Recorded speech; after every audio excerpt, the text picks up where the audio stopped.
our shirt on Teespring. All right, America, buckle up. We're about to dive into one hell of a story. It's the 1980s. Hairspray is king, shoulder pads are in, and a new kind of fear is gripping the nation's satanic panic. Yep, you heard that right. People were genuinely terrified that satanic cults were running rampant, kidnapping children and sacrificing them in unholy rituals. Now you might be thinking, come on, John, that's crazy talk. And you'd be right. It was absolutely nuts. But that didn't stop this wave of paranoia from washing over the country. The seeds of this panic were sown in the years prior. The social and cultural landscape of America was shifting. There was a rise in evangelical Christianity. People were grappling with anxieties about changing family structures and the perceived erosion of traditional values, and lurking beneath the surface was a deep-seated fear of the unknown. Enter Satanism, the perfect boogeyman for a nation primed for moral panic. It was the ultimate evil, a tangible enemy that could be blamed for all that was wrong in the world. But how did this fear go mainstream? Well, that's where the media comes in. Newspapers ran sensationalized headlines about satanic cults operating in the shadows. Talk shows became platforms for self-proclaimed experts to spin tales of ritual abuse and demonic possession. The airwaves crackled with fear, and America ate it up. This wasn't just some fringe belief, it permeated every level of society.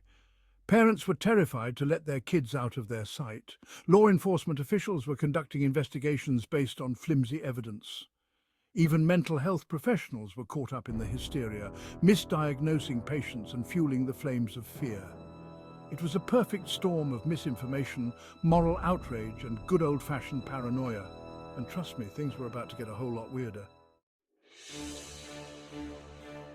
Now, let's talk about Hollywood's role in all of this.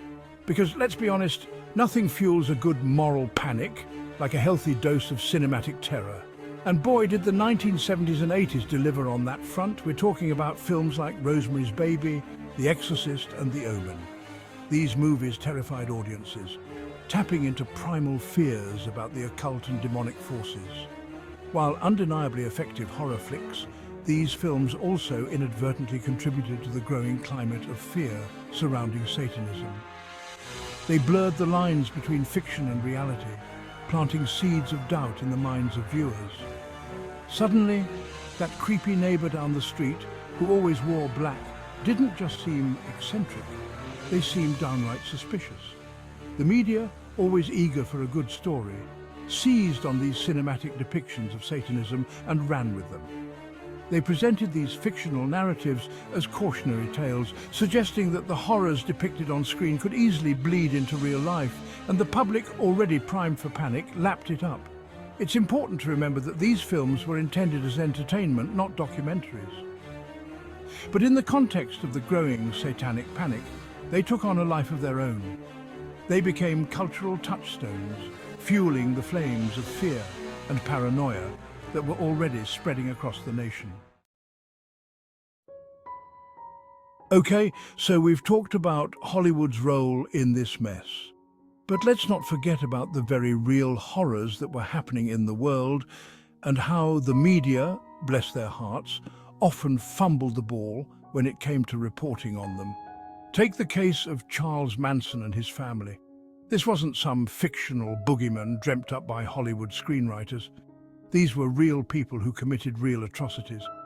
The Manson family murders sent shockwaves through America, shattering the illusion of peace and love that had defined the 1960s. And what did the media do? They sensationalized the hell out of it, naturally. They painted Manson as a demonic figure, a madman who controlled his followers through drugs and satanic rituals.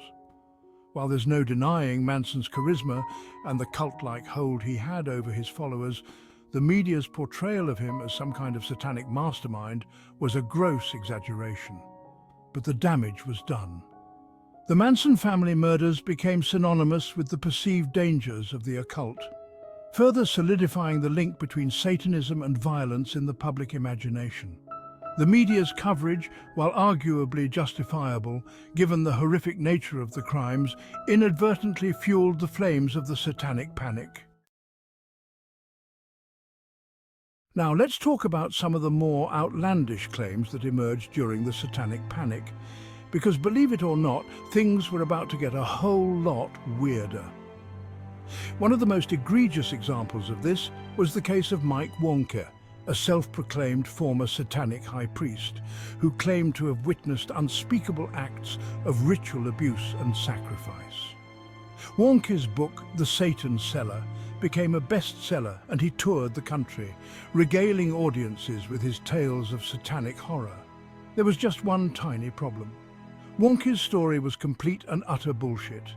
It turned out that Warnke had fabricated his entire past. He'd never been a satanic high priest, never witnessed any rituals, and had basically just made the whole thing up. The guy was a con man who saw an opportunity to cash in on the public's fear and ran with it. Warnke's story is a prime example of how easily misinformation could spread during the Satanic Panic. People were so eager to believe that satanic cults were operating in their midst that they were willing to accept even the most outlandish claims without question.